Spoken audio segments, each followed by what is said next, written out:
मरहूम आसिफ की जो डेड बॉडी है वो यहाँ से निकाली जा रही है और प्रोटोकॉल के साथ, जिस तरह उनके लॉयकीन ने कहा है कि हमें प्रोटोकॉल नहीं चाहिए, ये मरहूम आसिफ इस एम्बुलेंस में जा रहा है। वो मरहूम आसिफ जिसने अपने आप को लाहौर हाई कोर्ट में आग लगाई थी इंसाफ के लिए।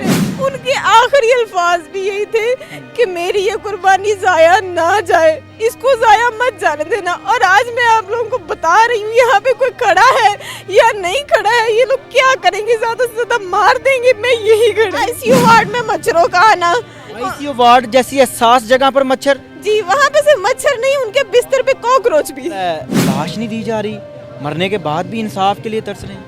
जी इनको जिंदा लोगों को प्रोटेक्ट नहीं करना होता, इन लोगों को मुर्दा लोगों को प्रोटेक्ट करना होता था कि मेरे बच्चे यतीम हो गए हैं, वो अपने बाप की शक्ल देखने को बैठे हैं। लेकिन यहाँ पे कह रहे हैं हमने प्रोटोकॉल देना। किसको देना आपने प्रोटोकॉल?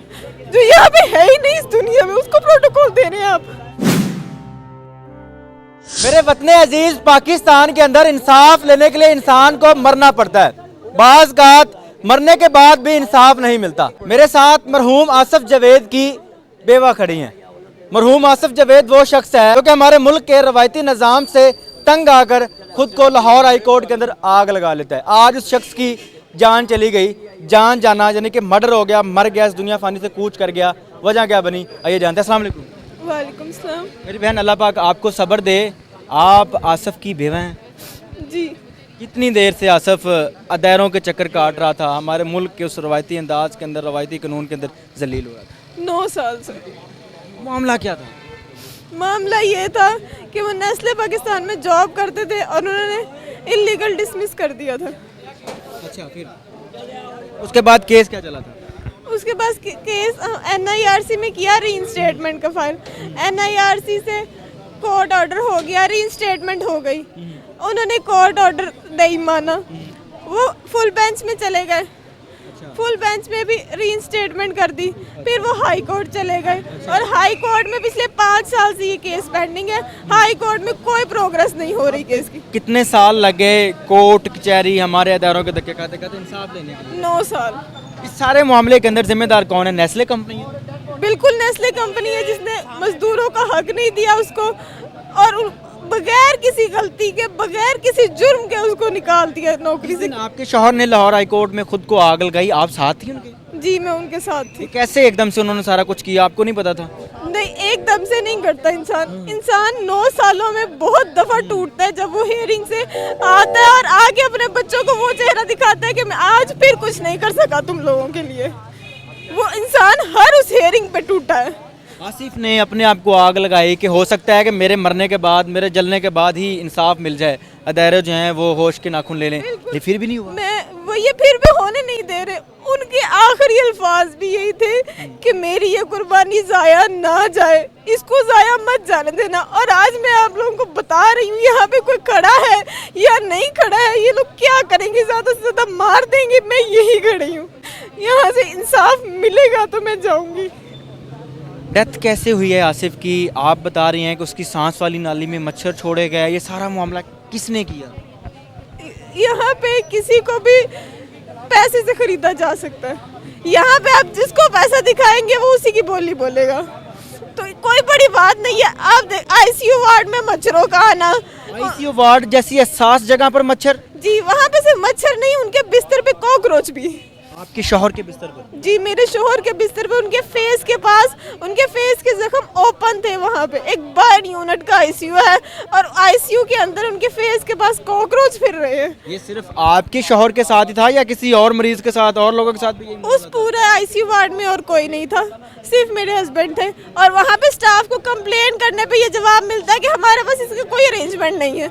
एक बर्न यूनिट में, आईसीयू वार्ड में कोई अरेंजमेंट नहीं है, वहाँ पे कॉकरोचेस आ रहे हैं। हम लोगों को कहते हैं आप हाइजीन कैप भी पहने, सब कुछ पहने, उनसे इन्फेक्शन नहीं होगी जो वहाँ पे कॉकरोच फिर रहे हैं। मच्छर उनकी सांस की नाली में गया हुआ है। वो क्या करना चाह रहे थे वहाँ पे? आखिरी अल्फाज क्या थे आसिफ के आपके साथ? उनके ये थे कि मैं ये जिम्मेदारी तुम्हें दे के जा रहा हूँ, तुमने इस कुर्बानी को जाया नहीं होने देना। इंसाफ के लिए आवाज उठानी है। बिल्कुल, और मैं इंसाफ लेके ही जाऊंगी, या ये मेरी जान भी ले ले या इंसाफ दे दे। अभी क्या मामला है? लाश नहीं दी जा रही, मरने के बाद भी इंसाफ के लिए तरस रहे हैं। जी इनको जिंदा लोगों को प्रोटेक्ट नहीं करना होता, इन लोगों को मुर्दा लोगों को प्रोटेक्ट करना होता है। क्यों, मैं बताती हूँ आपको, क्योंकि इन लोगों के अपने ज़मीर मुर्दा है, तो इन लोगों को मुर्दा लोग दिखते हैं, जिंदा लोग नहीं दिखते। अगर ज़मीर जिंदा होता इनमें से किसी एक का भी आज, तो कोई एक इंसान तो इंसानों वाली बात करता, किसी एक इंसान को दुख नजर आता कि मेरे बच्चे यतीम हो गए हैं, वो अपने बाप की शक्ल देखने को बैठे हैं। लेकिन यहाँ पे कह रहे हैं हमने प्रोटोकॉल देना। किसको देना आपने प्रोटोकॉल? जो यहाँ पे है ही नहीं इस दुनिया में, उसको प्रोटोकॉल दे रहे हैं आप।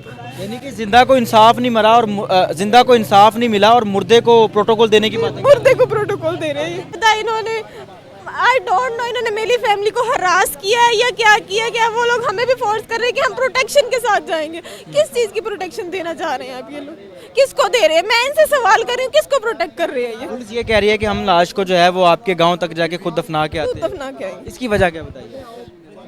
इसकी वजह बताए ना, ये लोग क्यों प्रोटेक्शन दे रहे हैं? जी पुलिस बुला रही है इनको अंदर और जाएं, आपको बुला रहे हैं, डेड बॉडी देने के लिए तैयार हो गए। हमने विदाउट प्रोटेक्शन जाना है। पुलिस कह रही है जी हमने प्रोटेक्शन देनी है और लोहाकीन कह रहे हैं जी हमने विदाउट प्रोटेक्शन। ऐसा क्यों है? विदाउट प्रोटेक्शन क्यों जाना चाह रहे हैं? वजह क्या है?